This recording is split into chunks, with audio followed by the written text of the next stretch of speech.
ఈరోజు దేవుని వాగ్దానం ద్వితీయోపదేశకాండం 7వ అధ్యాయం 15వ వచనం. యెహోవా నీ యొద్ద నుండి సర్వ రోగములను తొలగించును. నా ప్రియ సహోదరి సహోదరులారా, దేవుడు ఈరోజు మీతో వాగ్దానం చేస్తూ ఉన్నాడు.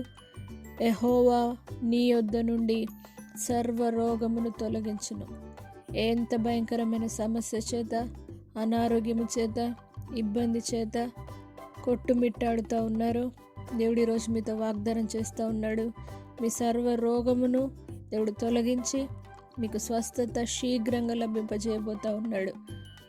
నిన్ను స్వస్థపరిచి యెహోవాను నేనే అని సెలవిచ్చిన దేవుడు స్వస్థతను మీకు అనుగ్రహించి సర్వ రోగములను మీ యొద్ద నుండి తొలగించి ఇప్పుడే మిమ్మల్ని స్వస్థపరిచి అద్భుతము చేయునుగాక.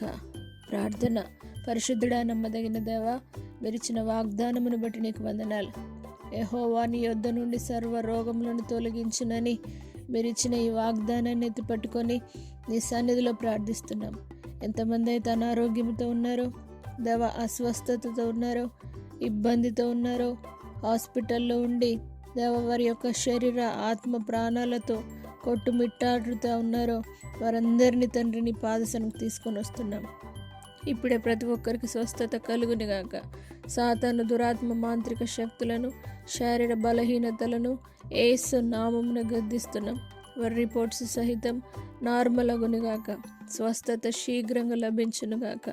నేను స్వస్థపరిచి యెహోవాను నేనే అని సెలవిచ్చిన దేవుడు, సర్వ రోగమును తొలగిస్తానని వాగ్దానం ఇచ్చిన దేవా, ఇప్పుడే ప్రతి ఒక్కరిలో ఉన్న రోగమును, బాధను, ఇబ్బందిని, ప్రతి అనారోగ్యం నుండి విడుదలను గ్రహించి స్వస్థపరచుమని నజరేయుడైన యేసు పరిశుద్ధ నామమును బట్టి అడిగి వేడుకుంటున్నాము తండ్రి. ఆమేన్.